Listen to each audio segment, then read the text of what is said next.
This is absolutely ridiculous. I'll show you what I'm talking about in just a second, okay, everybody? Give me 1 second. I'm gonna show you what I'm talking about so you'll see the frustration at hand, okay? Let me show you. I'm taking a screenshot, all right? And I'll show you exactly what I'm talking about. Every show, we have to go through this. And then I'll do the introduction and of what I always do. But I just want to show you this, okay? Let me see. Let me make it smaller so my eye will not be on. Okay, we'll do it now. Save. All right. I want you guys to take a look at this. Before Carl, he'll be joining us shortly. He gave me the thumbs up and everything. He'll be here in just shortly. Okay, so give it a minute. Okay, we're supposed to be streaming on the Red Pill Diaries, the Red Pill Journals, Twitch, Twitter, Locals, Odyssey, and Rumble. Let me put this closer because I want you all to see. Every single flipping time. Those are notices after you go live that your stream has been cut. Your stream has been cut. So this is what I'm telling you. This is absolutely insane what's going on. And they continue to do this to this platform. You would think that we had 700,000 subscribers for them to continue to do this. But I got a Patreon show that's coming on this week, okay? A live Patreon stream and a live channel member stream, which are different streams that'll come up this week. And I'll be discussing something that took place, everybody. And it's going to blow your mind, okay? And once I tell you these things and I show you, all right, because I have proof of what I'm saying, it's going to blow your mind. I'm not going to tell you what it's pertaining to. Well, I will. They tried to get me on the other side, the other team. They tried to recruit me on the other team. And I got proof of this, okay? And when I did not play ball, this is what I'm getting constantly. Everything. I'm telling you this. So there is I wouldn't say a physical hit out for me, but there is I would say a political and geopolitical hit out for me because I refuse their offers, okay? And I'll show it to you guys on Patreon, and I'll show it to you guys on the channel stream. I won't show it to you on this one because it might get me kicked off of YouTube, all right? But again, thank each and every one of you for joining me on the most powerful platform for truth, bar none, anywhere on God green earth. This is the platform for your liberation, education, and empowerment. This is the Red Pill Diaries, and I'm your host, your brother, and your friend. If you like truth, I'm Rashid. Hey, let's get into it. We're going to wait for Carl. Let me see something real quick, because remember, he's in Bali. So there's a time discrepancy, okay? And let me hit him up real quick. I'll do it on Twitter real quick, because that might get him quicker. All right. We are live and waiting for you. All right, here we are. All right, so the streams on Locals and on Rumble have been disconnected. All right, so they're not going through, so nobody will be able to watch it over there. We'll just upload it or whatever if we get a chance to. But let's get into the news while we're waiting for Carl to join us. All right, and I also want to tell everybody that Tom Luongo, he hit me up. I missed it at the end of the show. He hit me up on the phone. I thought I saw something pop up, and he said he really apologizes. His schedule was mixed up, all right? And something took place, and he's going to make it up for us. And he asked me when I could do it, and I told him we'll probably have to do it next week or something like that, okay? But he did hit me up. So for those of you who were waiting to see Tom, you're going to see him on a different date. He did hit me up. But let's go into the news real quick. Oh, man, I tell you what. All right, here we are. So we're looking at a collapsing empire. I notice now more and more people, the alternative media now, I think pressure from this channel is causing some of them to address some of the issues that they would sidestep or omit or just touch upon and dance around and keep going. I think that the pressure from this show is forcing these bigger platforms to start addressing the things that are going on in Palestine, the things that are going on in Africa, Latin America, Europe, the Middle East, and Asia in a more honest way. in a more honest way. And what I mean by honest is this: talking to your viewers with honesty, passion, and truth, right? And addressing issues that may cause some of your viewers to either turn away from you, stop supporting you, or um or force them to like reevaluate everything. And I think that now, because of this show, some of them are starting to do that. And I think sometimes when you address people, you're going to irritate them, you're going to aggravate them, and you're going to alienate people because they have a preconceived notion of what things are. And when you're telling them that no, things are not like this, listen, here's the facts, here, and here. Sometimes it takes people a while to accept that. And sometimes they have to be forged through the fire to accept what you're saying, okay?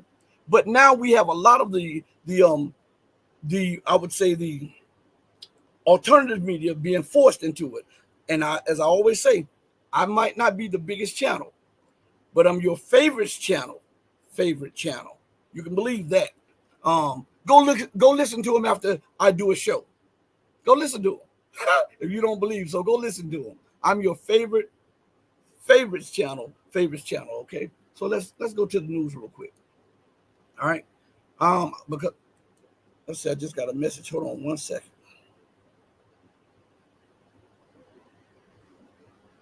I'm trying to see if it's called. Give me a second.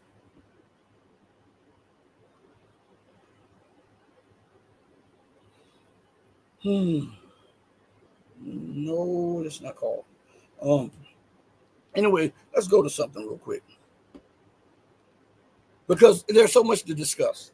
And Carl will wait for Carl. If he's not on in about 20 minutes, we're gonna call it a day, and then we'll get him back on, and I'll do a special stream this weekend for you guys. I hate that things like this happen, but I'm dealing with some stuff that the powers that be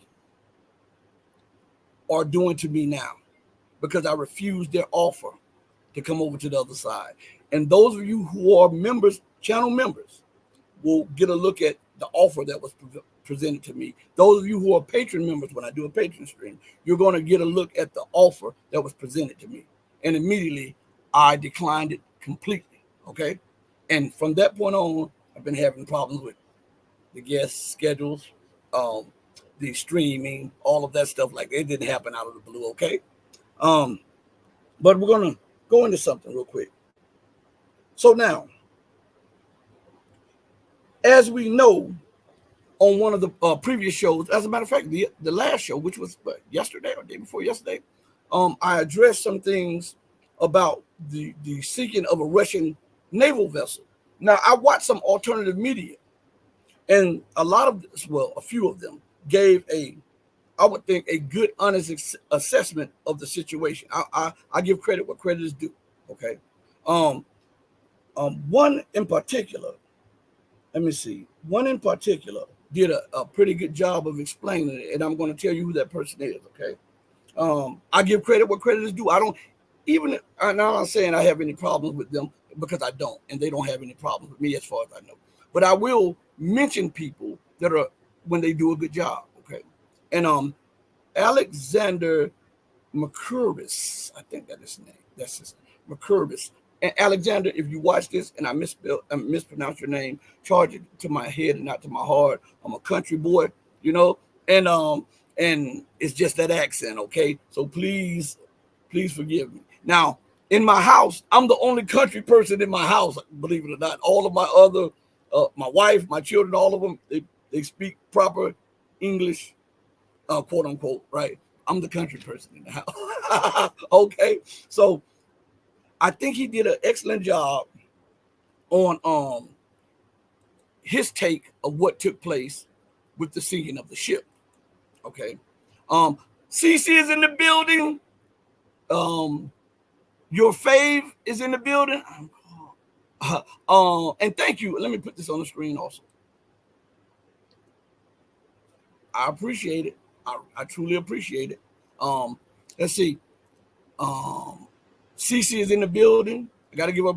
And Incognito is in the building. Let me put Incognito up also. I got to go back and put Random Zebra, because Random was the first one in the building. So I got to do that. Okay, let me scroll down, and we're gonna have a chat with each other. Okay. Um, let's see. Reven Van Hosen, please. If I'm mispronouncing it, please don't get mad at me. I'm doing the best that I can. I really am. It says, I watch you to get your insights. My favorite shows are when you just talk about what's going on, and also shows when you have your friend Rashid as co-host. Well, you know what? Rashid and I talked yesterday because he was supposed to be on the last few shows. He fits it in his job schedule or whatever. And he didn't get the text messages or the emails until after the shows. I'm talking about later in the evening after the shows. And that goes with what I was going to tell you about on the channel stream and on the Patreon stream that's coming up, okay? About what they're doing right now to alienate subscribers and channel members and patrons and everything else. Shout out to V is in the building. So let us talk about now, before I do go into something, check it out now. I just pulled up one, two, just at least 3, 4, 5, just on the top of my head, about 7 people, 6 or 7 people, just on the screen, okay? Now watch after the show, it'll say 2 or 3 or 4 views. That's crazy, right? This is what they're doing. But anyway, we're going to pass that and we're going to go into something. So I thought Alexander McCurvis did an excellent job explaining his views on the sinking of the Russian ship. I actually think he's probably the best European analyst on those matters. I think he does a real good job. I disagree with certain things from time to time, but it's no big thing, okay? But I think he's the best one out of Europe that does it. He and his partner Alex Christoforou, I think that they do a real good job, okay? And I'm gonna give credit where credit is due, even if I'm not acknowledged or anything. I will do that because I'm not petty, okay? Well, I can be petty, but I'm not petty. So on this thing of this sinking of this ship, a lot of them brushed it away. Even my guy Alexander, when he said, well, this does not affect the outcome of the war. And I think he did that with honesty. I'm going to be honest with you. I believe that he believed that, and I believe that when he spoke to the people, he spoke, from his heart when he was saying that. So, but listen, how many times does Russia have to suffer a loss of a ship? It could be a little small little scuba boat or something like that, or a small little rusty ship. How many times do they have to suffer this to avoid a bigger war? If you're doing all the avoiding, right, after a while it becomes cowardice, right? If someone is constantly poking at you and coming in your neighborhood and coming in your house and you're avoiding them constantly, it becomes cowardice. You understand what I'm saying? I don't think a lot of people apply everyday actions to government actions, but they're one and the same. The people mimic the government and vice versa. All right. So listen, we've seen them hit a Russian submarine and dock. We've seen them attack boats. We've seen them sink the Moskva warship. We've seen them hit smaller boats, and we've seen them hit this latest boat, sinking it. Okay. Now the reports are that nobody died. That's what the reports are saying now. Okay. But now those ships are tens of millions and even billions of dollars, right? And then think about the money that you have to spend on the training of crews, right? And the deployment of armaments on the ships. Okay.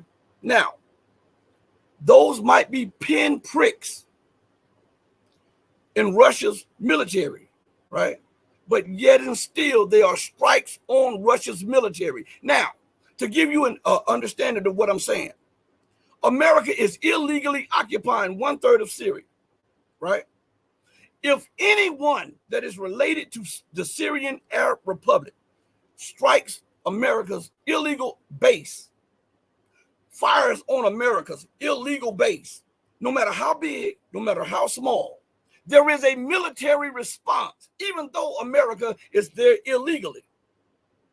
And they have said that they will show that they have the right to self-defense and that they will not show any fear or cowardice, right? See, those people in office, they understand this thing here. Perception.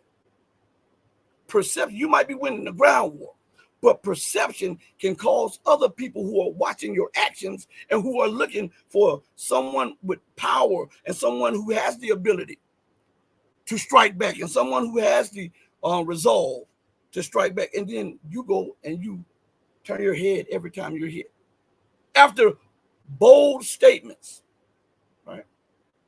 America strikes the Syrian government, the Syrian militias, the Iranian assisted militias, the Iraqi government, the Iraqi supported militias. They've even struck Iranian officials, right? Even though they're in that region illegally, they still understand perception, okay?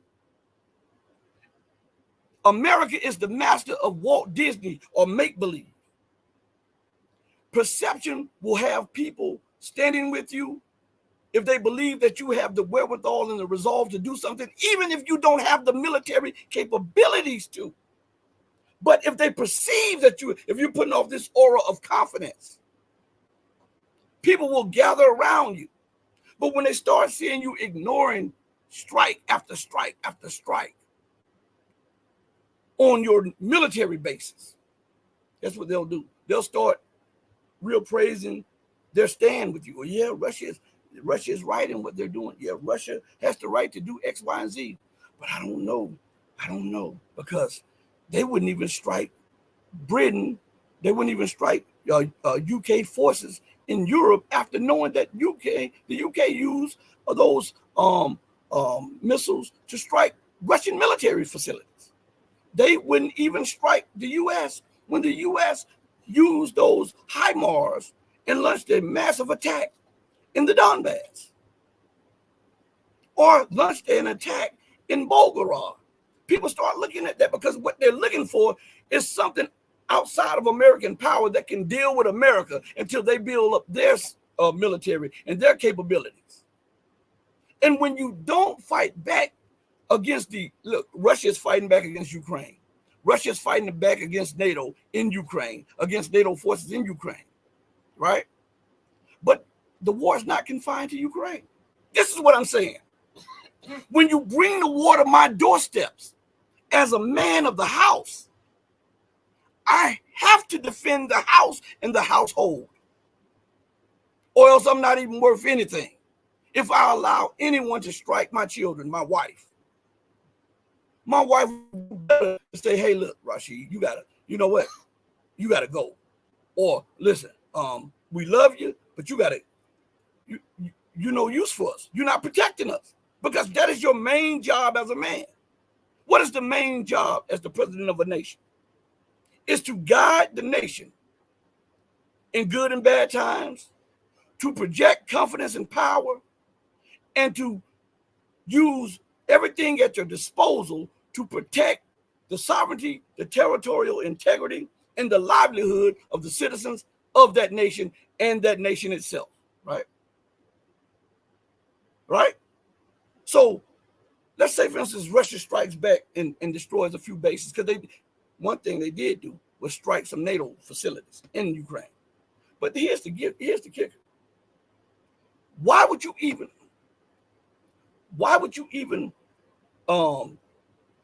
do it now? Why didn't you do it back then when they were striking? You should have just bombed every building, every one of them, to let them know, listen, this is the price. If my soldiers have to fight and die, if my citizens have to get the fallback effect of you and your terrorist actions, then I have to make you bleed also. I just can't be walking around here with the bloody nose. That's not the way things are. That's not the way things should be. Again, if we look at the situation in its entirety, even Vladimir Putin admitted one of his greatest regrets was to not act when they were doing what they were doing in the Donbass region. I have been telling you that. I said, listen, I think he made a strategic mistake. I've been telling you that for the longest. Those rebels, those militias in the Donbass region were on their way to Kiev. They had already dismantled the Ukrainian armed forces in the Donbass region. Even the Western reports were saying that the militias could be in Kiev within a few days. And when they knew this, guess what happened? America, France, the UK, and who else? Germany, and a couple of them got together and said, "Hey, we gotta talk to Vladimir Putin and keep him from allowing these militias." And I see Carl in the booth. I'm gonna finish this thought and I'm gonna bring Carl up to allow these militias to go to Kiev and take Kiev.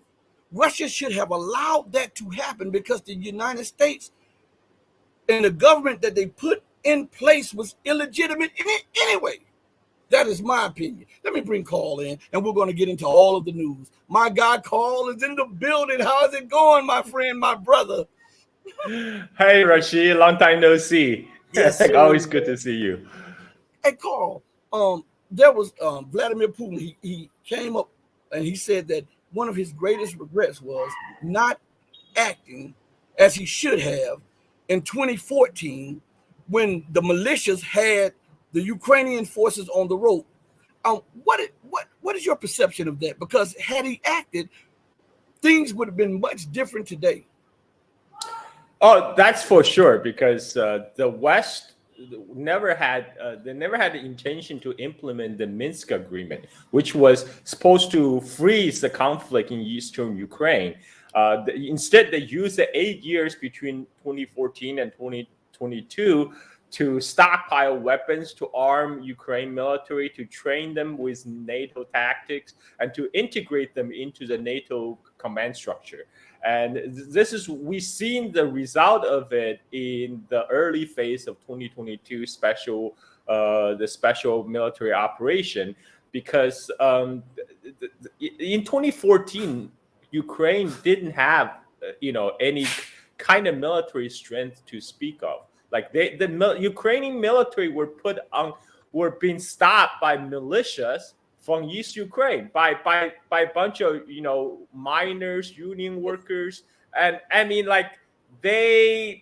but I think the calculus for Russia was different back then, because Russia in 2014 wasn't at a point where they're ready to make a break with the West the way they were in 2022.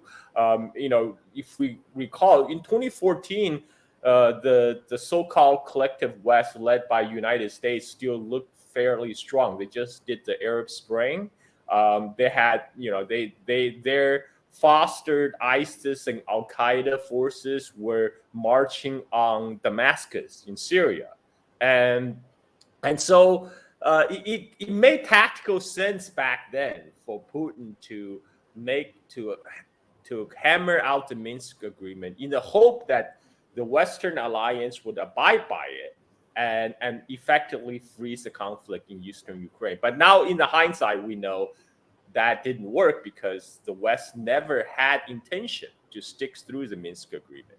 And they were just buying time so they can confront Russia further down the road. And that's 2022. So in a sense, Putin was right. Like in 2014, Russian military would have much easier time if they decide to take action in East Ukraine. But at the same time, because at the same time, it's hard to foresee future, right? You can't really tell the future. I mean, in 2014, how would you know there's going to be? I mean, at that time, Azov and the neo-Nazi element is already strong in Ukraine. They were being empowered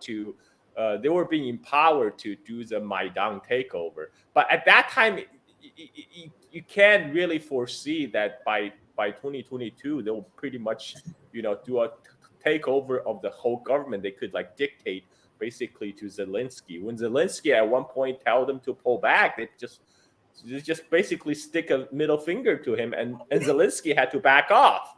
And this is so I mean 2020 hindsight is 2020. From now 2024, yeah, Putin probably should have gone in 10 years ago, but but from 2014, the future is still cloudy. I mean, I think he made the best decision based on what he had know back then. I mean, obviously now looking back, we know the West is not to be trusted, right? So, yeah. So what do you think about now? America is now up in the ante in the South China Sea, in the Taiwan Strait. And the media is saying this. And here's the thing: I gotta preface that with this, Carl. China aggressive stance. China is being belligerent in the Pacific. So I have to say that before you say anything. So keep that in mind while you're addressing it. Well, of course, it's China's aggressive stance, because what else would compel United States to cross the entire Pacific to South China Sea, and more specifically to the Kinmen Islands, which is literally a couple kilometers off the Chinese coast, where U.S. stick its special forces, the Green Berets. It's kind of mind-boggling. The CNN actually did a segment on it, and they actually put a map of Kinmen Island. I mean, I think that's their mistake. If they don't put a map, people in America, they will have no idea where Kinmen Island is. But if you put Kinmen Island on a map, you can literally see how close it is to the Chinese coast, and how ridiculous it is to stick the U.S. Special Forces there. And so why U.S. is doing this? Well, when you are failing in a two-front war in Ukraine and in the Middle East, the only thing to do, the logical thing to do, of course, is open a three-front war because that will guarantee your victory. I mean, I think they're not serious about actually starting a confrontation right now with China. What they're doing is distraction. They're distraction from being particularly Israeli atrocities in Gaza and the U.S. impotence in stopping the Ansar Allah blockade of in Red Sea. Because like a few months ago, we have all these NATO fans posting on Twitter saying, "Oh, we're gonna show them why we don't have free healthcare." Then they post the videos of U.S. aircraft carrier groups sailing into the Red Sea. Well, now it's March, and guess what? They haven't made a dent into the Yemeni blockade, which I said back then it's gonna fail, because what can they do? They have been blockading and bombing Yemen for over 10 years now. Ever since the 2014 Yemen civil war, U.S. have been supporting a proxy war by Saudi, UAE on Yemen. 10 years, Yemeni people didn't bend. They're not gonna care if a couple more bombs thrown their way, and they're serious about this blockade to support people of Palestine, and they have the capability to do it. So the U.S. all they can do is send a couple warship and send a couple bombs, but that's not going to significantly degrade the Ansar's missile capability, and they won't be able to do it unless they launch a ground invasion. Of course, ground invasion will be even crazier, and they just don't have any good options. The funny thing is those same American empire dead enders, they're saying, "Oh, you got conflict with China, we can just block the Strait of Malacca, then China will have to bend its knees." Look, how is a operation what they call it, the Prosperity Guardian, going on in the Red Sea? I mean, you think you can blockade Strait of Malacca when you can't even break through the siege of Red Sea? I mean, come on. You are facing off against Yemen, and you can't win, and you think you can win against China. I mean, the delusion is just mind-boggling.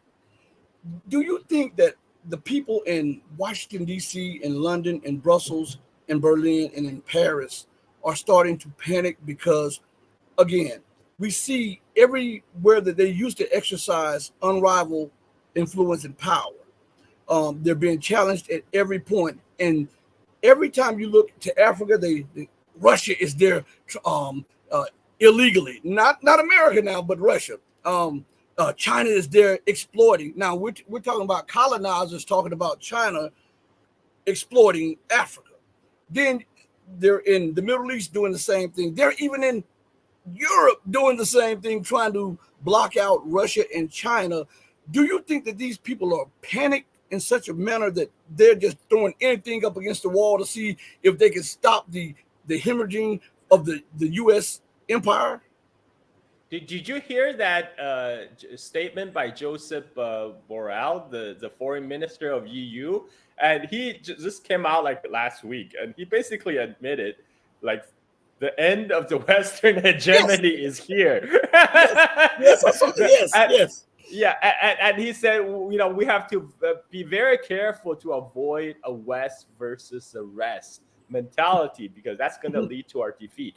But then, few paragraphs down the road, his solution is, we got to double down in Ukraine. We got to double down in our support in Ukraine. It's like, oh my God, you just like, you knew what the problem is, but you can't just steer away from the same approach that leads you to the problem in the first place, right? And it talks about it needs to shore up support for Ukraine. It needs to confront China. It's like, dude, you are just doing the same thing that's got you in trouble in the first place. It's the definition of insanity is doing the same thing over and over again and expecting different results. It's like when Biden was asked if the bombing campaign in Yemen was doing any good, and he's like, no, but we're gonna keep on doing it. This is absolutely insane.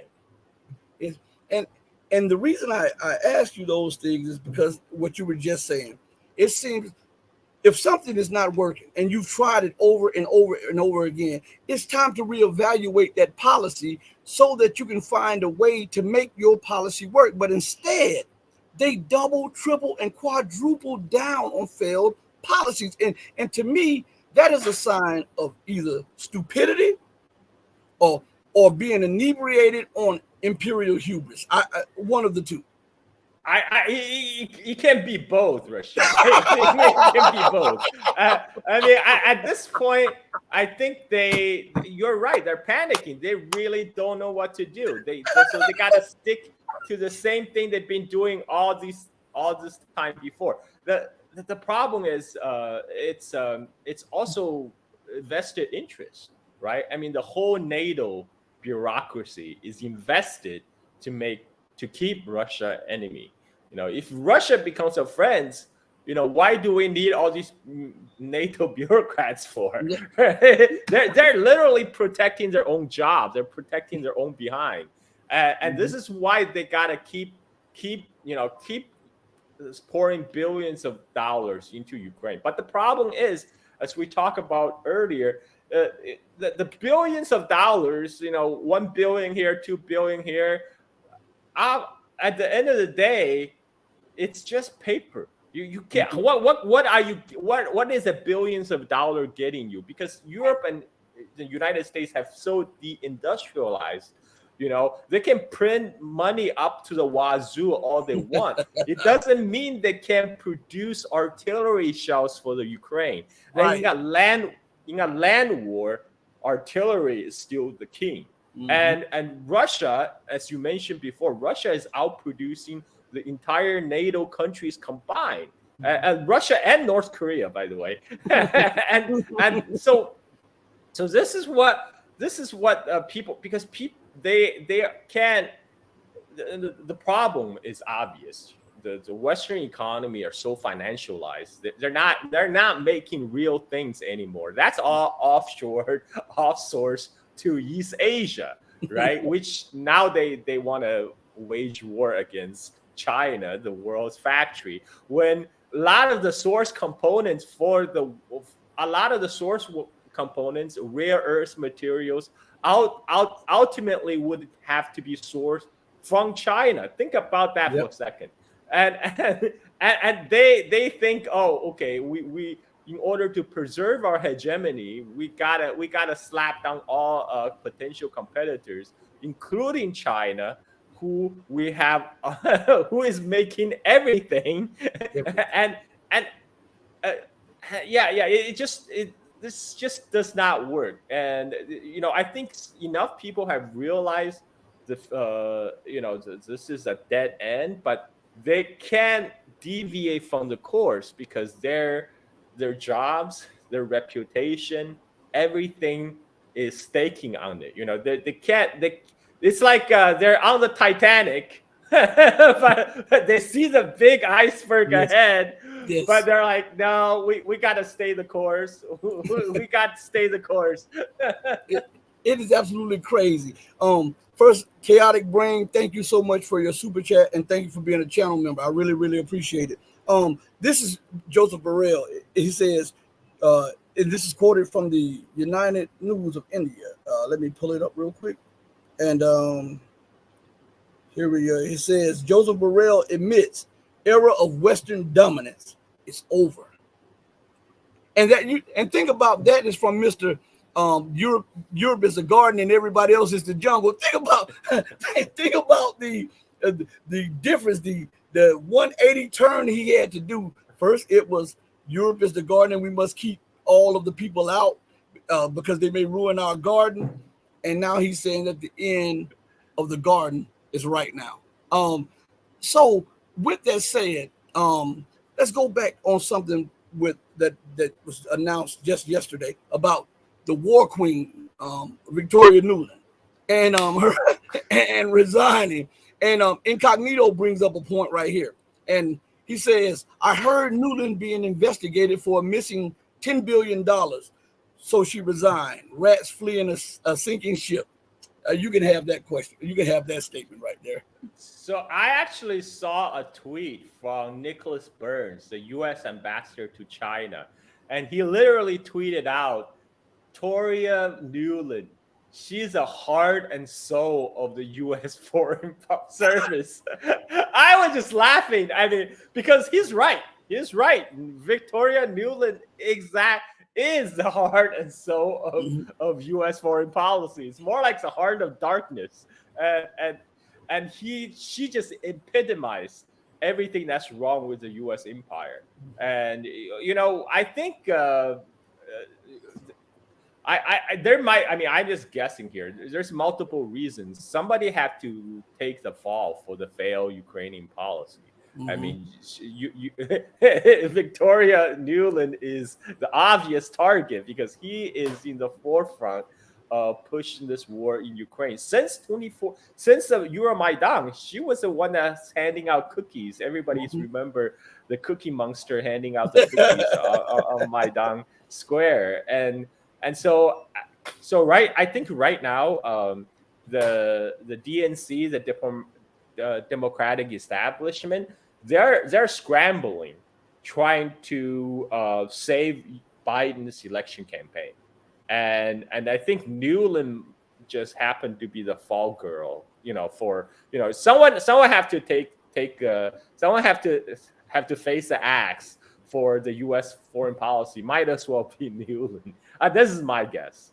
Lex Burren says he's talking about the maiden coup. He says maiden coups. That's right. He says Crimea voted in a referendum to be returned to Russia. That's right. Donbass and other regions asked Putin for help because they were being genocided in the Donbass. They burned people in Odessa. Let us not forget that. Let us not forget that they trapped people in buildings and they set the buildings on fire with those people alive inside. And the Western press overlooked that. And he says also, and now they are genociding Gaza as well with Zionists. I can't say the other one because they might throw me off YouTube, but Zionist Khazars. So do you think that there will be an explosion of violence because we see Israel becoming more and more desperate also? Because let's look at this from an outside view. Their economy is held together with spit and glue because it takes the United States and the European Union to inject liquidity into the Israeli economy.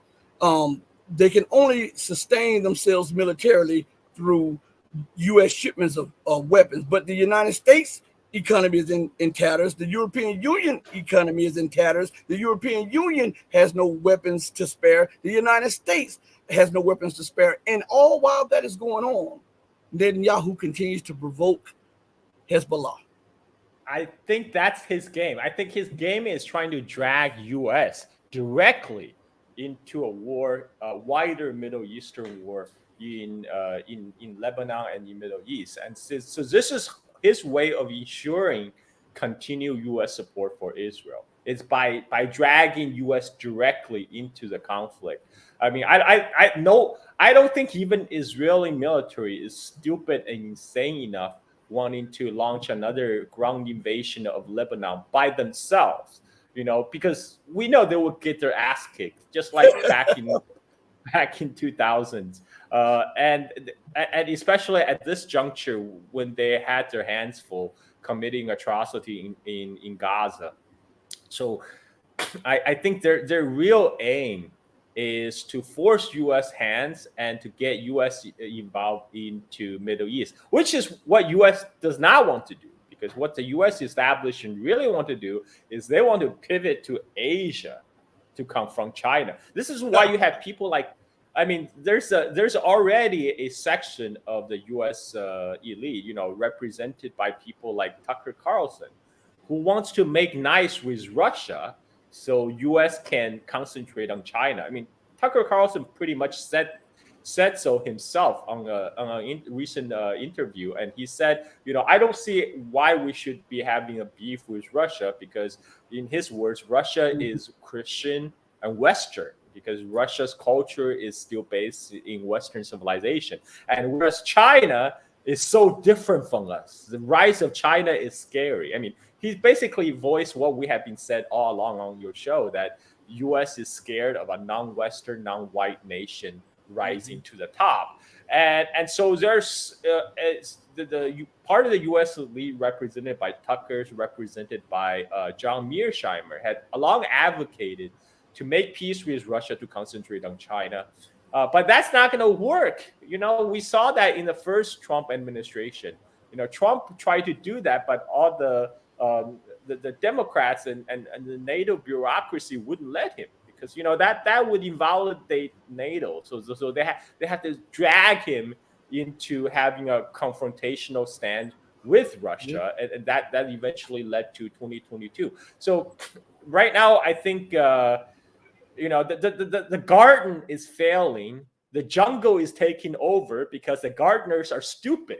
I mean, that's a situation right now. We are ruled by a bunch of stupid and incompetent elite who don't know what they're doing. They have high aspirations. They want to aspire to continually remain on the top, to dominate the world, but they're too incompetent and too stupid to do it. As I told you, this wise person told me years ago to watch out for a conflict. This is when it was not even thought about. And I believe he told me this like it was a long time, decades ago. He was saying that, listen, as China rises, because they're going to rise, he said the United States will feel threatened. He said, and they will try to make war with China in Asia. And that when they finally do, China will be on par with them militarily, and the Chinese, and these will beat the brakes off of them. This is what he said. He said, and the Chinese will, because they have something that they're fighting for, not for hegemony, for territorial integrity and on principles. And he said that, and this is long before they had the Quad or anything else. He was telling me about that Britain would take part and Australia. And he said that China is going to roll over Australia as if it was a parking lot. That's what he said, and as the Asian nations see America getting beat, they're going to remember all the stuff that she did to them, and then they're going to put their lot in with China, and they're going to run America out of Asia's politics. And this is what was told to me years ago. So when I'm watching this stuff, I'm thinking back on the things that were told to me.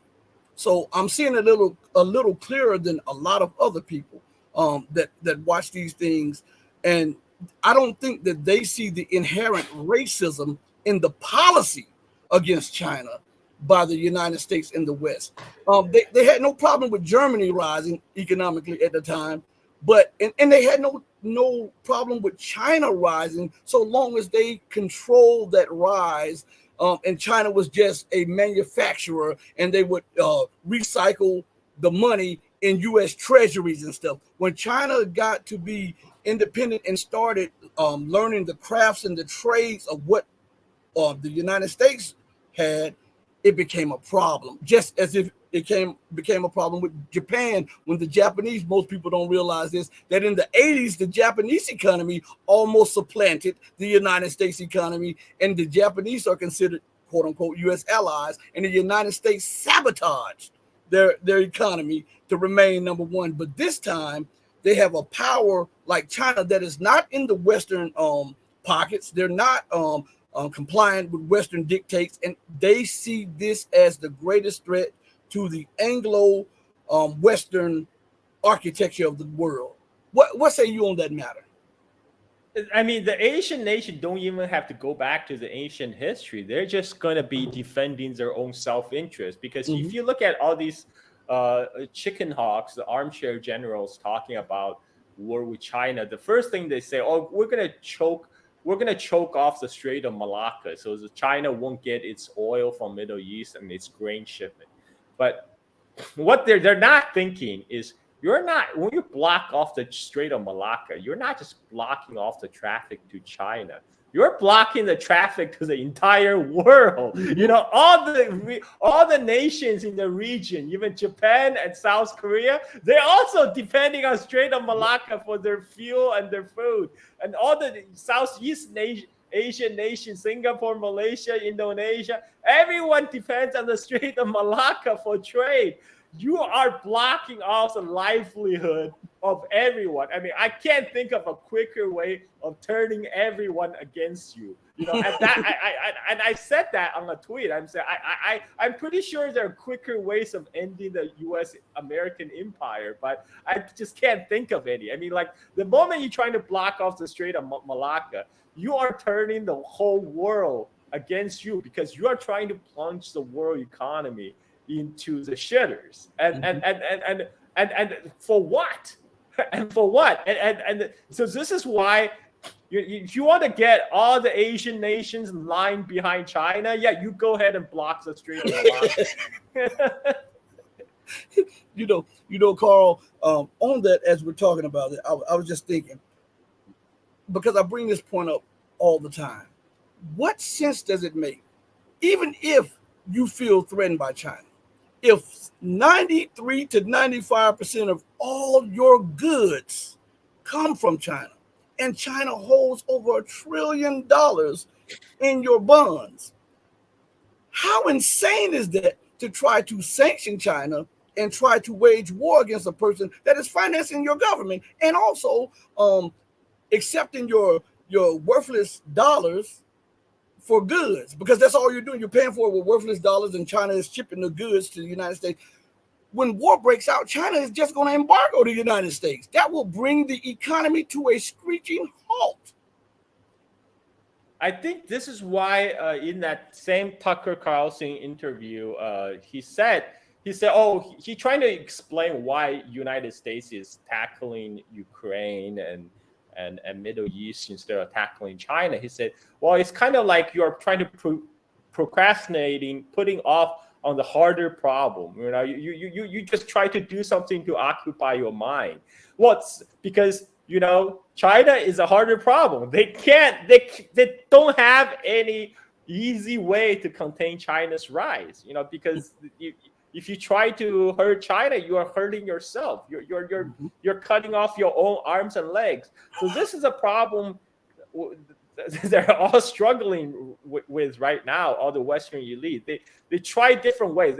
Now they try to, instead of say decoupling, they say de-risking. Okay, we just have to isolate on some small key sectors like semiconductors. We're gonna cut them off. But the effect, as we've seen, is exactly opposite. That leads to the Chinese indigenization Yep. of the semiconductor technology. China spent like something like $450 billion on importing chips every year. Guess what? What if China don't have to spend $450 billion Mm-hmm. importing chips? Mm-hmm. That money then can be all used to devote to the develop research and development inside China to build up China's own semiconductor chip industry. Before China spent more money importing chips than importing oil. Imagine that when China finally produced cutting edge semiconductors on its own, all these Western companies will permanently lose their market access to China because then they have nothing to offer. And this is a lot of the Western tech company knows this, and they're screaming at Washington, saying like, "You guys don't know what you're doing," and the Washington elite are still doing it anyway because the people who work inside the Beltway bubble are so cut off from like everyday reality of American life. They're cut off from they don't know anything about manufacturing because well the manufacturing is gone from United States. They don't have any firsthand experience on manufacturing. They don't know how everything works. And they are right now a lot of the policy mistake by United States self-inflicted, including like all these sanctions against Russia, against China, and now they're talking about they're talking now they're trying to force sale TikTok again. They're trying to force Mm-hmm. ByteDance, the parent company of TikTok, to sell TikTok to American-owned company. I mean, China is not going to allow that, and they're trying to pose this as a China bad thing. I just saw a reporter who said, "Oh, I talked to the TikTok people in China. They all say that if they agree to American demands, their top executive is going to be disappeared by the Chinese government." So they're making it like a China bad when it's the United States is trying to literally steal and rob a Chinese company of their intellectual prop. I mean, what they really want is the algorithm, because the TikTok algorithm, that's the true value. They want that to be owned by the Americans. Yeah. And again, this is like 100% projection because in the news you read about Chinese stealing intellectual properties of U.S. company. Here they're attempting outright robbery by law passed by Congress. They're trying to take over a Chinese company. So yeah, I mean, I don't think they have good. I don't think they have any good solutions at this point to contain the rise of China. That's why they're doing this crazy things like sending green berets to Kinmen Islands. Like, what the hell are the like few dozen green berets gonna do on the Kinmen Islands? I mean, like, you think they're gonna be able to stop amphibious landing of the People's Liberation Army when the time comes? Of course not. I mean, this is just they're trying. It's act of provocation, Mm-hmm. right? Because right after the Green Berets showed up on Kinmen Islands and the Taiwan Coast Guard, they rammed a couple of mainland Chinese fishermen vessels, and that caused the death of two Chinese fishermen. And so the immediate consequence of that is China now sent their own Coast Guard to patrol Kinmen Islands waters, all around Kinmen Islands. And guess what? The Chinese the Chinese mainland Chinese Coast Guard ship is much bigger than the Taiwan Coast Guard. So now China has effectively resumed control of the water around Kinmen Islands. So you have a bunch of green berets just sitting there on the island, seeing these like huge Chinese Coast Guard just circling around them. I mean, and they will be able to look across the water and look at the amazing cityscape of the Chinese city of Xiamen, just a couple kilometers, and they can't go there, and they cannot go there. Kinmen Island is not a very developed place because Taiwan deliberately left Kinmen Island undeveloped because it was to be the forefront of the war with mainland China. But on the other side, on the Chinese coast, Xiamen is one of the major Chinese port, and it has has very beautiful a cityscape. People can Google it. So that's why I'm saying, like, all these American berets, they're just basically gonna be sitting on this small island drinking beer, looking at this amazing city across the water they can't go, and then they see this huge Chinese Coast Guard ship just making circle around them. I mean, they are literally being sent by their government as human sacrifice because their role is to be the tripwire. The idea of tripwire, if there's a war, or there's a conflict, and if there's injury or capture of American personnel, that will allow furnish U.S. government as an excuse to get directly involved in the conflict. I mean, they are literally human shield. I mean, so I remember when I first posted that news, somebody asked, "Wait, don't tell me all the Green Berets they send over are black people." And and they posted that South Park cartoon. You know what I'm talking about? The Canadian bacon. That's it. Well,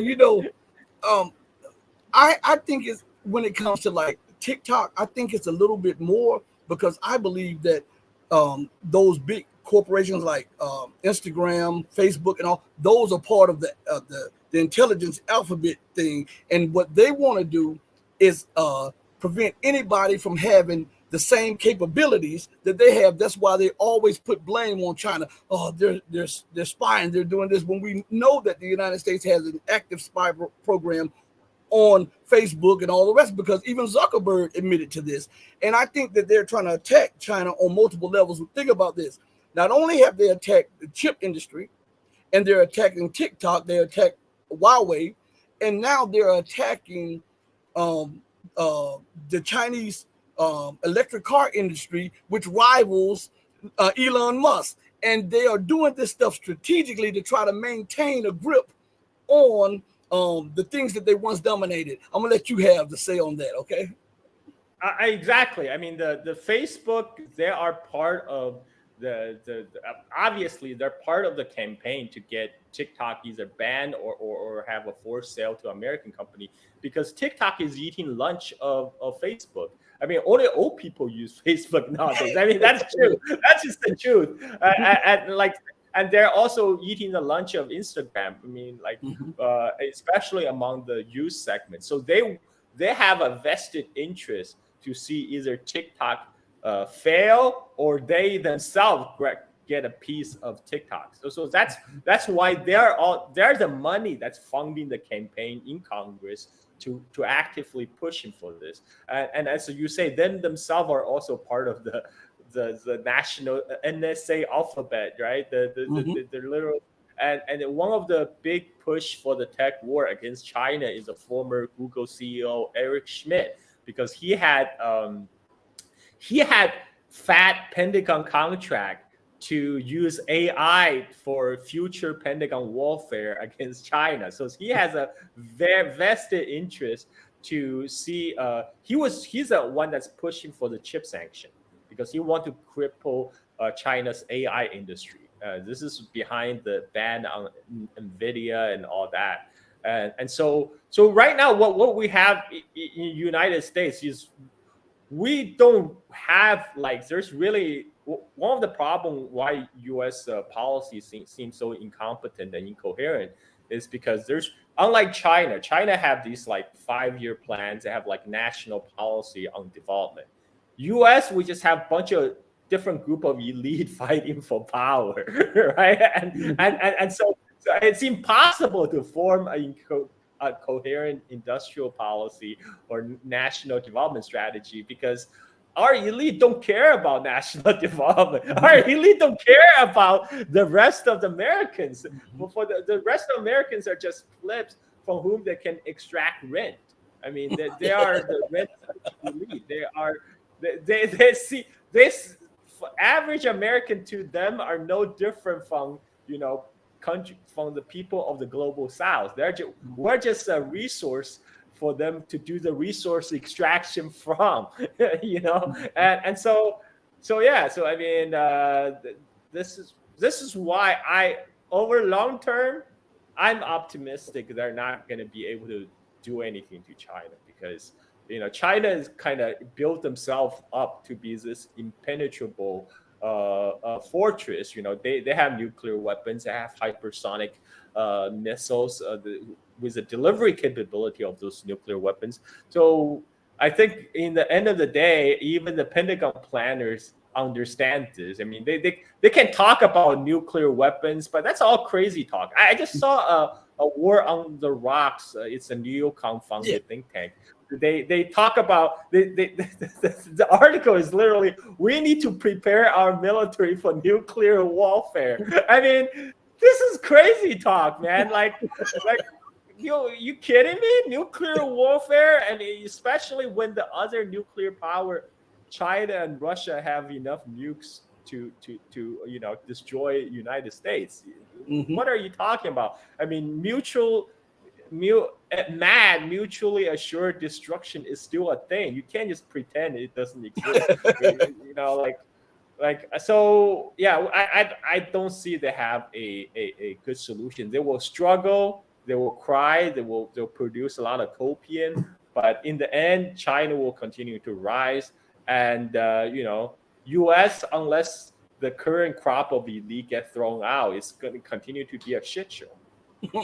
Well, back to something you said about mutually assured destruction. That goes back to something that I was just talking about with the attacks on Chinese companies and stuff.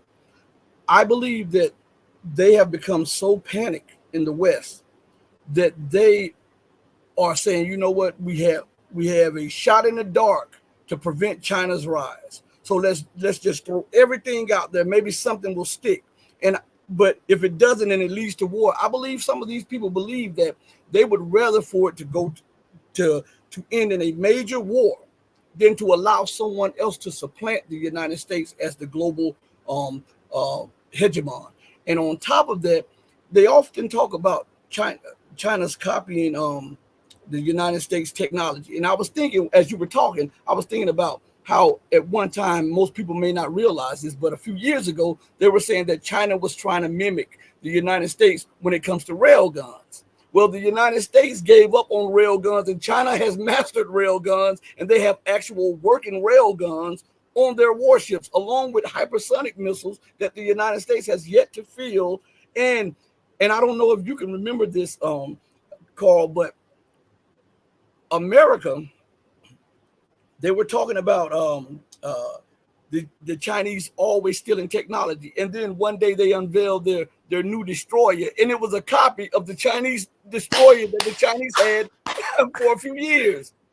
So nobody talks about that, but I remember it. What say you on those matters, man? And the new design for the next generation U.S. destroyer is not going to be. I mean, it doesn't exist. If everything goes according to their plan, maybe in the 2030s, you will get the first prototype. So whereas the China already have like more than five Type 55 destroyers right now deployed, and they have many more in the pipeline. And that's another thing. The U.S. doesn't have the shipbuilding capability. The U.S. have 7 shipyards. China has exactly. Thank you. China's shipbuilding capability is over 200 times.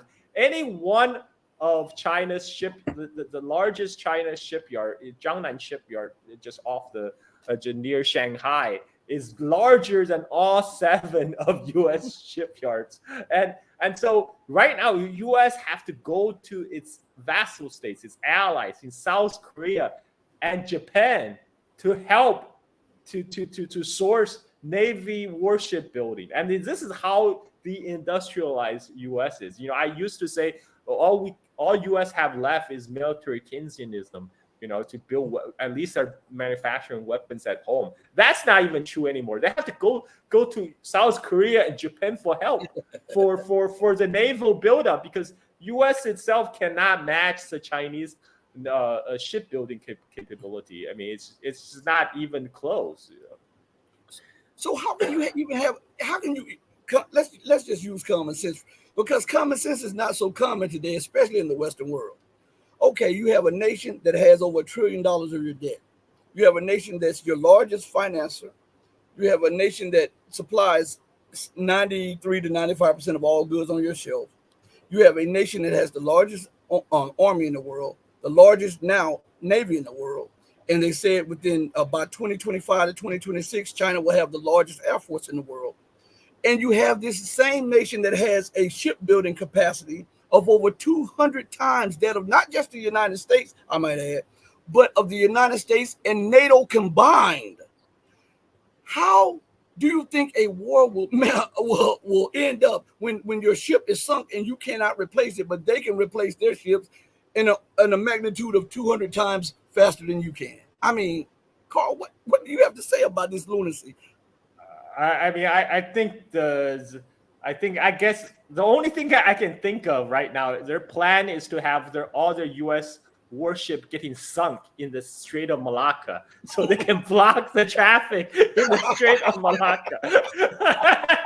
That's the only realistic scenario I can see. They can have a tempted blockade of the Straits of Malacca. I mean, the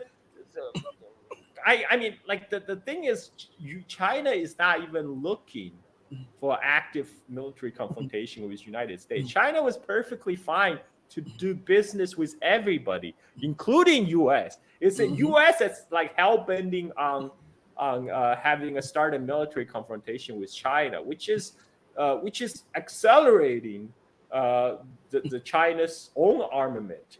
Right, and I mean, like people, and these same Western analysts will say, "Oh, well, why does China need a large navy? Well, look, we know why China is building this navy for. You know, I mean, like they're not building the large navy just for Taiwan. You know, Taiwan is on the doorstep. They're not building like blue water projection capabilities just for Taiwan. They are building those navy because, you know, right now you have 11 aircraft carrier of United States floating around the world. That's why they're building their navy. Mm-hmm. And Diane says, Russia, Iran, and China seem to have a bigger plan than we can see. They all three plan long term. That's true. But Alex says, ha ha ha, yeah, finally the West is losing after hundreds of years. It was about time for a fair world order. And TNT, thank you so much for the super chat. He says, Rashid, I take the red pill diaries every day. Thank you so much. But I want to bring this up right here because this is funny right here to me. Anyway, this is from Incognito. I got to put this on the screen. He says, USA has great products like woke movies and airplanes with doors that fall off in the flight. Yeah, so, I mean, like go ahead. Like what the hell is Osprey, right? Like that thing kills more American airmen. I mean, like in peacetime. That right now China is not even doing anything. The U.S. plane like F-35s are falling into the waters. And did you see what happened to that German destroyer in the Red Sea? Yeah. It attempt to fire a missile because they mistakenly identified a U.S. drone as they thought it was a Yemeni drone. So they try to shoot a missile at a U.S. drone, try to shoot it down, but then their own missile misfire and it blows up. I mean, this is the level of naval the NATO competency right now we're facing, and this is right after that British warship that backed itself into another warship in port. I mean, like, and on top of this, they have a recruitment crisis. The most advanced U.S. Aircraft carrier, the super carrier Ford, it's only 30%. There are 30% short staff because they couldn't recruit enough sailors. Well, I wonder why. You know, maybe young Americans don't want to die for Israel. I mean, who knows? It's just a crazy guess. And don't forget, Carl, the British aircraft carrier is still in port because it has a lot of malfunctions going on. And don't forget that they had to pull out of one of their warships out of the Red Sea because it had no air defense system. And last week or so, remember when they they call themselves thumping their chest at Russia by testing a intercontinental ballistic missile, and it failed. So and these are and the problems and of the West. And these are the people who like every 2 years they will come up with an article. Oh, the Britain is going to send HMS Elizabeth to South China Sea, and I'm like, to do what? To do what? You don't even have any planes. Well, what are you going to do? I mean, like it's just ridiculous. I mean, like these are just copian produced to reassure their readership, their audience, that yeah, we are still the top dog in the world when the in fact the world is crumbling. I mean, like even the gardener himself, Joseph Borrell, admitted the garden is finished. Jungle is taking over, folks. The jungle is taking over. Yeah, and this what we're talking about with the 200 times capacity. This was revealed by U.S. Navy intelligence. This was not something that was said by anyone else. This was revealed by as they did an assessment on the Chinese shipbuilding capabilities, and this does not even include the shipbuilding capabilities of just domestic vessels or something like that. We're talking about in the military capacity that China's shipbuilding capacity is over 200 times that of the United States and NATO. How can you even think about going to war in a position like that when your economy is in decline? And Carl, we got to go back to something, man. And I got to let you address this. We just talked about the imprint that China has on the economy. Now, if the Chinese decide with all of the provocations, and we're not talking about Russia at this moment, we're talking about the Chinese at this moment. With all of the provocations over Taiwan, and the one China policy, if China decides to embargo America, think about the economy, the U.S. economy that is already spiraling out of control. And think about all of the bankruptcies, all of the mass unemployments. And then when you think about the shelves going empty, those are stores closing up. You're thinking about the shipping from the trains to the planes to the trucks. All of those people are out of jobs. Then you think about the knock-on effect, because now that all of these things have closed and all of these people are out of jobs, they can't repay the loans to the banks that they borrowed from. And now you have a banking problem on top of that.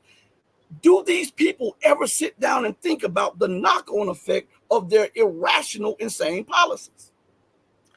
That's funny because some of them obviously do think about it, because I just watched the ridiculous 60 minutes segment with the U.S. ambassador to China, Nicholas Burns. So I guess the Burns probably received a memo from National Security Council. Maybe Jake Sullivan tell him to invite 60 Minutes to China, and all 60 Minutes did, instead of interviewing Chinese people in China, they just interviewed the U.S. ambassador to China, Nicholas Burns, and he said yes, if we cut off trade with China, right now there's 750,000 U.S. jobs that's directly tied to exporting goods to China, and this is which present a problem. Now, of course, the real figure is much larger than 750,000 jobs. 750 jobs are just the U.S. The Americans who work in companies that are exporting to China. Then there's also Americans who are involved in like taking imports from China and distributing in the United States, and there's an add-on effect of their family. But in the end, after all that, in the end, Burns said, "But we don't want to live in a world that's dominated by China." And I'm like, buddy, you are the U.S. ambassador to China. You live in Beijing. You literally live in a Chinese-dominated world. And I mean, like you just better get used to it or get the fuck out. I mean, what the hell are you doing? You suck ass as a diplomat. You are in China to represent United States. Your goal should have been building bridges between two nations. But instead, what you're doing is you're just hosting 60 Minutes to do propaganda, another anti-China propaganda. Like, why you even need it? Like, you should just and this is the same person, of course, tweeting out that Victoria Nuland is the heart and soul of the U.S. Foreign Service. I mean, like these people are. I don't know, man. It's they kind of know the truth, but they refuse to admit it. Well, refusing to acknowledge something that's obvious is not going to stop it from being the truth. This is what I'm saying. Only people who are so um, encapsulated into their own minds can separate the truth and reality from their little fictional world of U.S. hegemony and stuff like that. That day is over. That day has been over.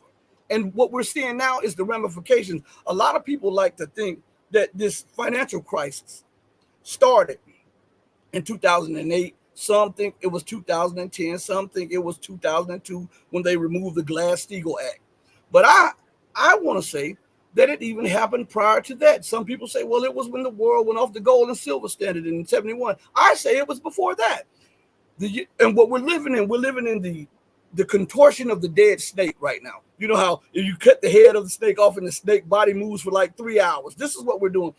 America started robbing its currency of silver in the 60s.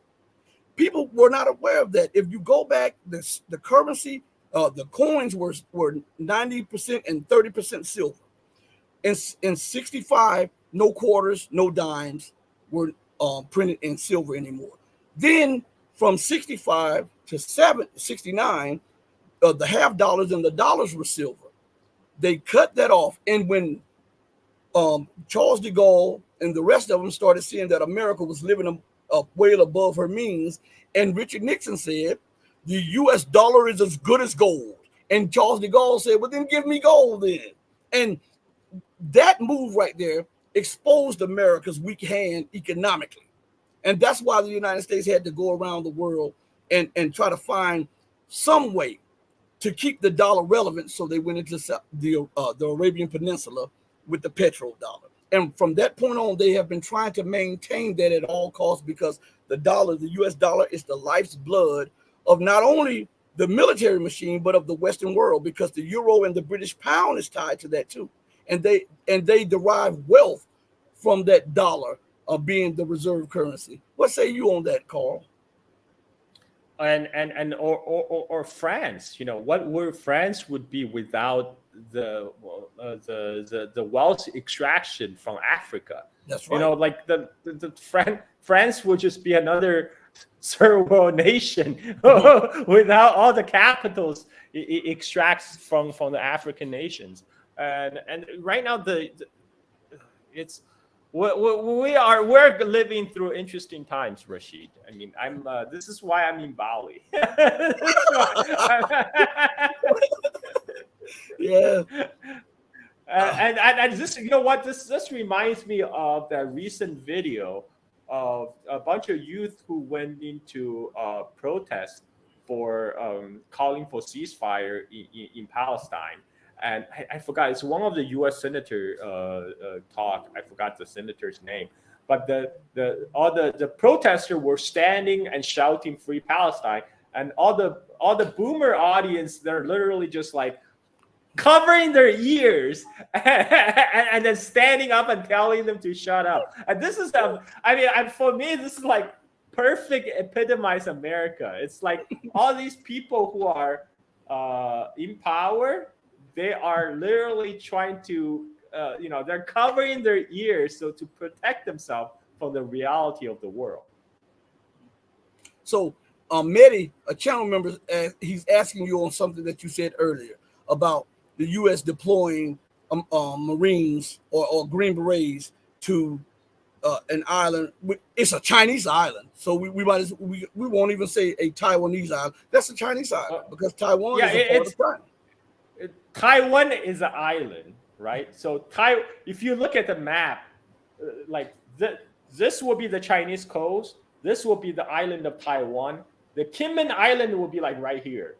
I mean, it's literally, but like even the even under the so-called Republic of China (ROC) on Taiwan, Kinmen Island is defined as part of the Fujian province because it's right next to it. And yes, the green that they deploy Green Berets to the Kinmen Islands. Again, it's just an act of provocation. It's not, but I think that provocation backfired because that eventually led to the Chinese Coast Guard now patrolling the waters all around the Kinmen Island, and there's nothing U.S. can do about it. I mean, what U.S. is going to send its aircraft carrier there or what? I mean, this it's people could Google Kinmen Island, Kimmen, just see where Kinmen Island is located. It's really ridiculous why they deploy Green Berets over there. But that's an island that United States were contemplating because in 1958, the the Taiwan Strait crisis, when the PLA started bombarding Kinmen Islands, that's the time when U.S. planned to use nuclear weapon against mainland China if there was a People's Liberation Army landing on the Kinmen Islands. Daniel Ellsberg revealed that like a few years back before he died. Yeah. Wait, don't forget, Carl, that they're also trying to force the hand of the government in South Korea so that the United States can turn Jeju Island into a naval facility, which is close to China also. Yeah, they're trying to build a whole series of military bases installation along the so-called First Island chain. This is why they're going back to the Philippines. Now they have 9 military bases in the Philippines that U.S. military can access. But again, they already have their hands full in Ukraine and in Middle East. I don't think they will be able to extricate themselves from either of those situations in a long time because it doesn't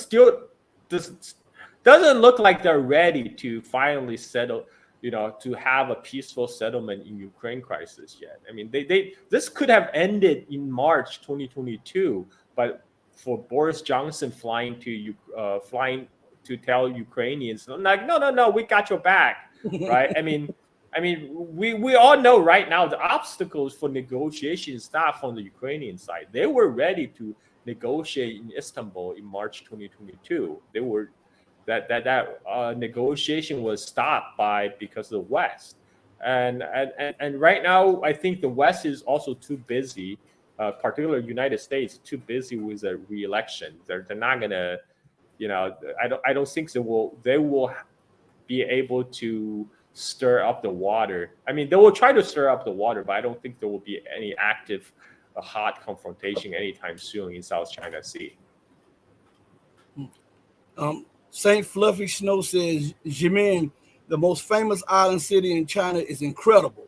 Walking tour by Walk East. He's telling you got to check that out. Evidently, he's speaking from experience. Yeah. The walking tour by Walk East. I think it's a channel where they walk. They literally just walk through different Chinese cities and without any dialogue and just let you show how the city is from a ground level. I think I saw a couple of their videos. It's pretty good. I mean, people can check out. And Xiamen is a city that the U.S. Green Beret would see from Kinmen across the water, which they cannot go. So they might as well get on YouTube and watch what they're missing. Cold-blooded. That was cold-blooded. General Member Mehdi says, Mr. Zha, do you see Chinese commercial airlines being a player in the future? I mean, they're already a player in China. I think they one of their big challenge is right now is for Chinese domestically produced planes. They already had a first important step. Now a lot of the people are saying, oh, but the Chinese plane is only Chinese in name only because a lot of parts are sourced from American and European companies. But that actually is how they will get certified, because right now to get for aircraft to get certified internationally, if everything is domestically produced China, they're going to have a hard time to get that certification. So what they will do right now is build up this plane with all these Western parts, but little by little, they're going to replace each component with indigenous Chinese made parts after it got its certification. And I think this is just one of those industries that China will eventually come to master, just like how they master electric vehicles.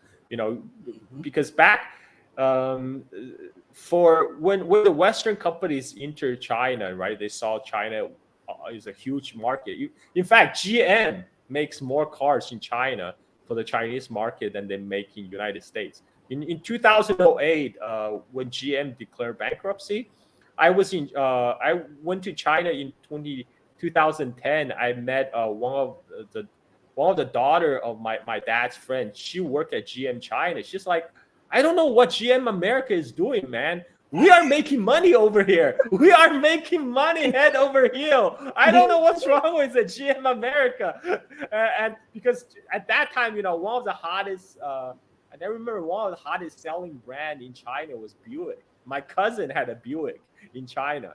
But right now, the way the U.S. and European companies would do to stay a couple generation ahead of the Chinese car company is they have these joint ventures and all that, but they always they don't put their latest production in China. So the technology they share with their Chinese partner is always a couple generations behind. Mm-hmm. So that's how they keep the Chinese car manufacturers a couple generations behind their European and American counterparts. But with the electric vehicle, the Chinese manufacturers were able to leapfrog that technology, mm-hmm. because they're like, okay, you got the internal combustion engine thing down. Okay, that's fine. We're just gonna figure out how to work with the electric batteries, and then it opened a whole new world. And now Chinese EV is gonna dominate much of the world market outside US, because I don't think US is going to allow Chinese electric vehicle to sell in US. They were saying they won't allow. Yeah, they're not going to, because look, right now China is making like cars in like $10,000 range. I mean, U.S. is not going to allow that, because I don't think they're not going to allow cars to be selling around $10,000, man, in U.S., because that's going to put a lot of other car companies out of business. So yeah, so unfortunately, but in other market, in other market, China EV is already leading and dominating, and in China has one of the most important car market in the world. The EV is already dominating. So I see the Chinese airplane industry will follow the path eventually of the Chinese EV industry, and that will have a ripple effect for the Chinese airline, et cetera, et cetera. And even now, Chinese airline have one big advantage over its Western peers, that they can fly over Russia. They can fly over the airspace of Russia. This is one of the biggest complaints by the U.S. and European airlines. Oh, Chinese airlines have unfair advantage. It's like, duh, tell your government to waive the sanctions. It's so easy, like this is a self-inflicted problem. You can't go over U.S. The Russian airspaces because of U.S. sanctions. And so yeah, so I remember when I flew from U.S. to China last October, I actually flew on a Hong Kong-based airline, Cathay Pacific, because Hong Kong is part of China. So we flew over North Pole through Russia to Hong Kong. So yeah, so U.S. and the Europeans have to go around. they have to, yeah. I want, before we address a few more questions in the chat, I want to bring something to your attention. I don't know if you're familiar with this, but there's some Chinese companies like Temu and Wish. Are you familiar with? The United States is now talking about bringing them under sanctions to preventing U.S. citizens from buying products from Temu and Wish. I mean, can you get more petty than that? I mean, like, look, we have U.S. senators saying Chinese garlic is a national security threat. I mean, so I'm not surprised because let's face it, like if you look at the Western brands, all of them are produced in China. Also, it says that they slap on the Western brand and they can turn around and sell at double and triple the price of the cost in the Western market. And what what these Chinese website Temu and which they do is they cut out the middleman. They directly sell from factories from China. So this is why it threatened the bottom line of these Western multinationals whose profit comes from being this middleman, who being able to charge this premium. So of course, there's going to be campaigns on banning Temu. I'm sure, like all the fund. If you trace the money, if someone bothered to follow the money trail, I'm sure you lead to all these Western multinationals. Mm-hmm. So we'll take a few more questions. Let's see. It was one in particular. Okay, this is from channel member Mehdi. He says, "I live by the Bath Ironworks shipyard where the Zimwalt was built. You know, that piece of crap that the United that he said they're having a hard time finding qualified tradesmen to work at the shipyard." Before you say something about that, Carl, do you remember when that was touted as the warship of the future and that it was the most advanced warship of the future? And then when they sailed it out, it had to be towed through the Panama Canal because it broke down twice. Yeah, and then so the U.S. Navy finally gave up, and guess what they did with it? They sold them to Australians, who are the suckers for.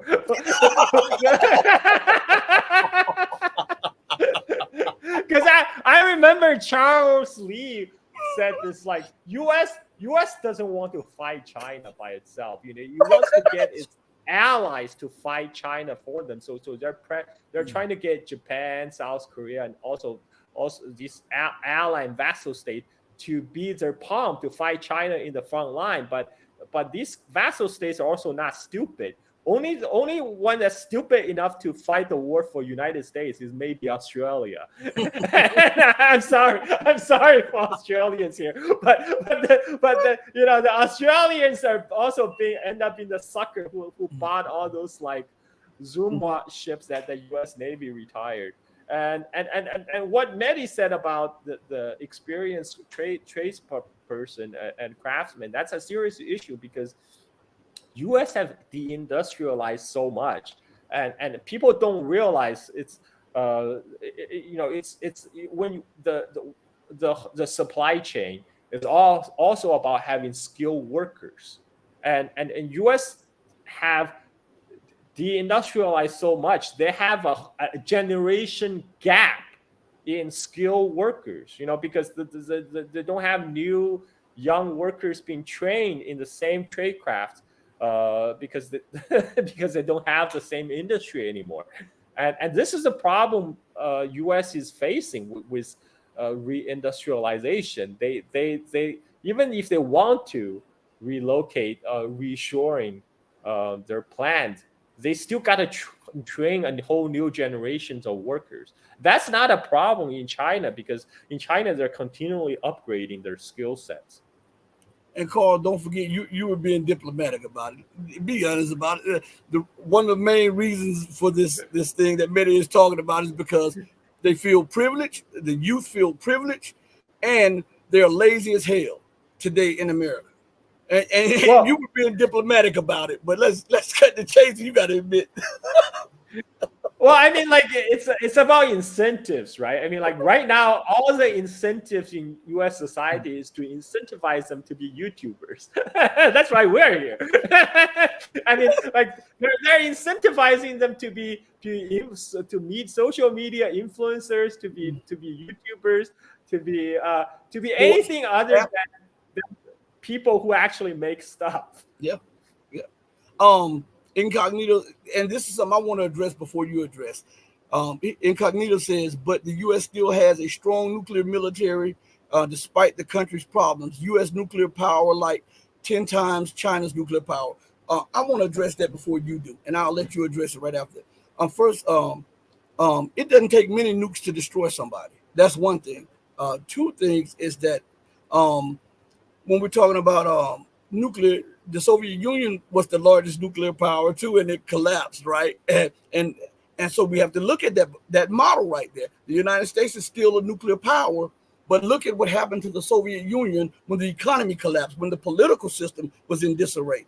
Look, and then you'll have a blueprint of what could happen to the United States. And third, I want to say this: there was, I don't know how true this is, but they did, some students and some professors did a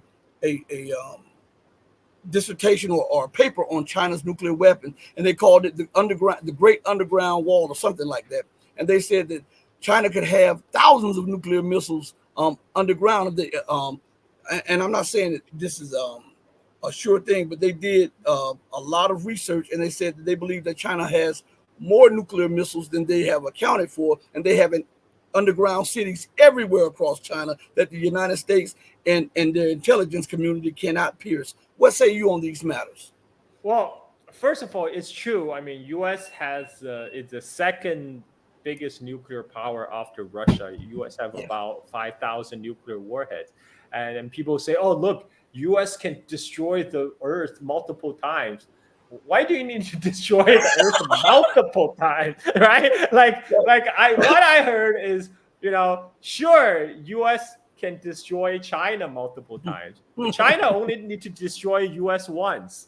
I mean, like China has right now, according to publicly released information, the guess estimate is China have about 400 nuclear warheads, and they're still increasing. They're still increasing their nuclear arsenals. I mean, 400 nuclear warheads is enough for all the major U.S. cities. I mean, the thing about nukes is that once you have to use them, it's already Armageddon. It's already end of the world. So in the meantime, nukes are actually pretty expensive to maintain. They're not an asset, they're a liability. When you have 5,000 nuclear warheads, you need to spend quite a lot on the maintenance. That's one of the drain that put a drain on the Soviet Union. And speaking about Soviet Union, right now U.S. I mean, I see a lot of comparison to U.S. and the late Soviet era, like Brezhnev era of U.S. intellectual elite always talk about the late Soviet ossified elite. They can't respond to change, and they're not aware of the changing world around them.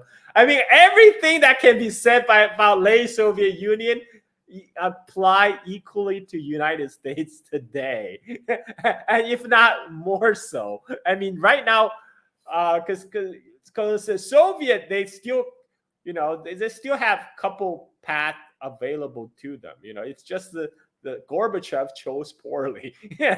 But United States, I mean, I don't see a good path forward, man, because right now the elite is so entrenched. The stupid, greedy elite that got us to this point. They're so entrenched. I just don't see them getting thrown out their office. It's just a the Democrats and the Republicans are all the same.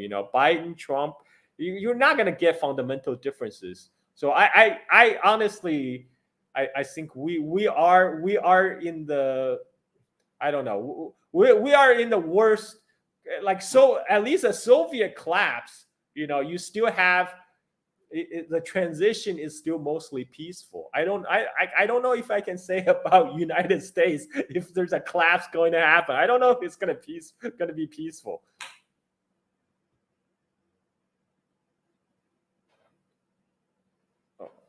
All right, there we are. There we are. Oh, okay. They muted me for a second. That was me. Okay. The dashboard does that. I don't know why they do that to me, but they do it. But we're going to go forward. I want to bring something up that you just said, and referring to the United States always boasting that they can destroy the world 30 times over. Have the people ever thought about that you're the loser too? Because you live on the same planet. So if you destroy the world one time over, you're lost too. Where are you going to live? You can't go live on the moon, Mars, or Saturn. So, I mean, these people are insane. They don't think outside the box. They think in this little imperial room that they're in, that hey, if I get the most nuclear weapons, I can win. Hell, if the nuclear weapons are used, everybody loses. So I mean, and do they ever sit down? Do you think that they ever rationalize these things? Because 30 times over, you can have it 40 times over. If you destroy it one time, the other 29 times don't matter.